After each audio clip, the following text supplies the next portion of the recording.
So, how exactly does a sprawling, highly organized criminal network manage to just hide in plain sight?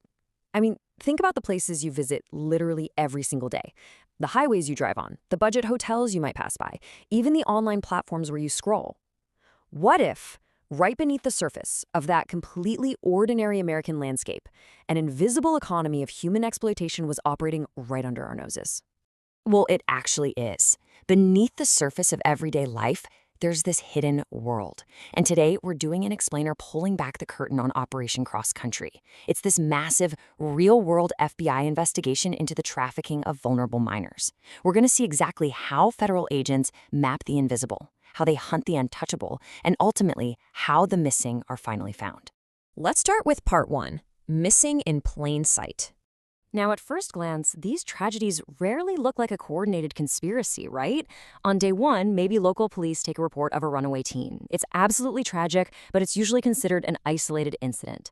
Then, say, week 3 rolls around, and several states away, another youth goes missing. There is basically no obvious reason to link these two events. But by month 2, federal data algorithms start detecting a really disturbing pattern. We're talking suspicious overlapping hotel bookings.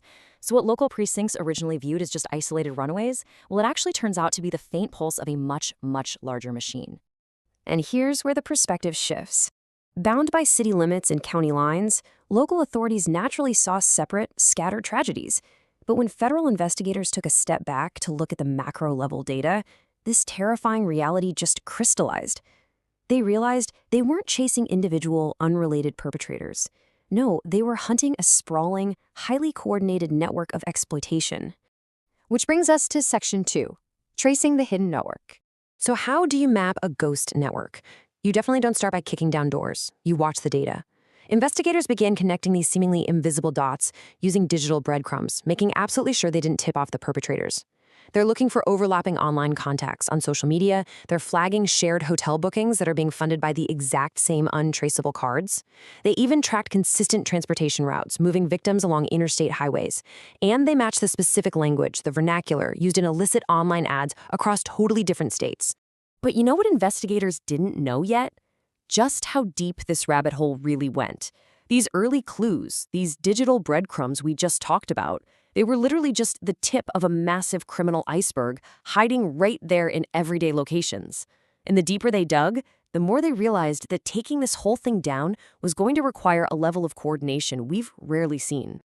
And that leads us right into section 3, Operation Cross Country. Because the response to a network this sprawling had to be absolutely unprecedented.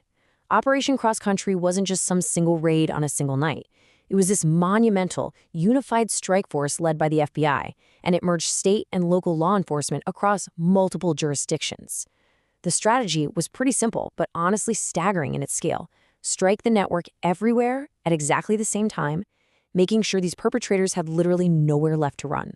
Executing a takedown of this magnitude requires flawless, incredibly secure methodology. First up, you have rigorous digital forensics to completely lock down the electronic footprint. Second is seamless, highly classified intelligence sharing between local cops and federal agents. Third, covert surveillance. They're watching the targets, confirming locations, and most importantly, identifying the victims trapped inside. And finally, the last step, coordinated, synchronized, nationwide action. All right, part 4, the coordinated shakedown. Over the lifespan of these coordinated FBI operations, the results have been nothing short of staggering. Well over 100 victims rescued.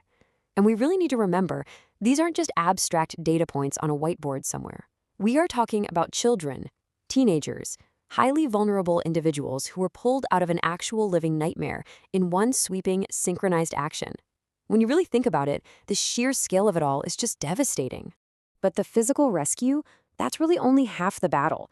Immediately following the tactical operations, law enforcement pivots hard to aggressive federal prosecutions. They come armed with hard, court-proven evidence that was meticulously gathered over months of surveillance. The whole objective shifts from just disrupting the network to total, permanent dismantlement, essentially putting the orchestrators behind bars for good. Moving on to Section 5, the human aftermath. Now, you might be asking the most common question that comes up in these cases. Why don't the victims just, ask for help? Well, the answer lies in the intense psychological reality of their captivity. These traffickers weaponize extreme fear, profound manipulation, and forced isolation.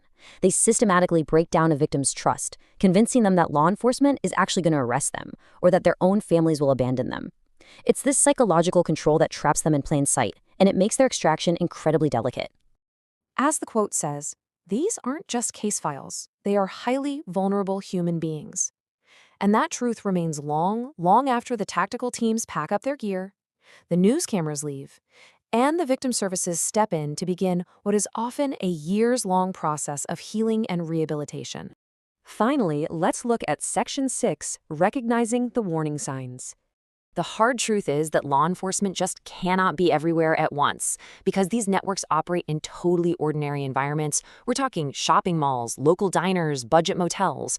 Public awareness is absolutely the ultimate weapon here. You have to look for the anomalies, unexplained absences from school or work, noticeable signs of psychological control, like if you see someone who seems intensely fearful of the person they're with and they never speak for themselves, or even a sudden isolation from friends and family. Recognizing these signs and reporting them can quite literally save a life. At the end of the day, behind every single data point, every localized police report, and every massive federal raid, there is a real human being. These sprawling criminal networks, they rely on our apathy. They survive in the shadows of our everyday routines. But, as this explainer of Operation Cross Country proves, the biggest breakthrough in dismantling an empire of exploitation often begins with just one overlooked clue, or maybe just one person who flat out refuses to look away. So I'll leave you with this. If you saw the signs today, would you know what you were looking at?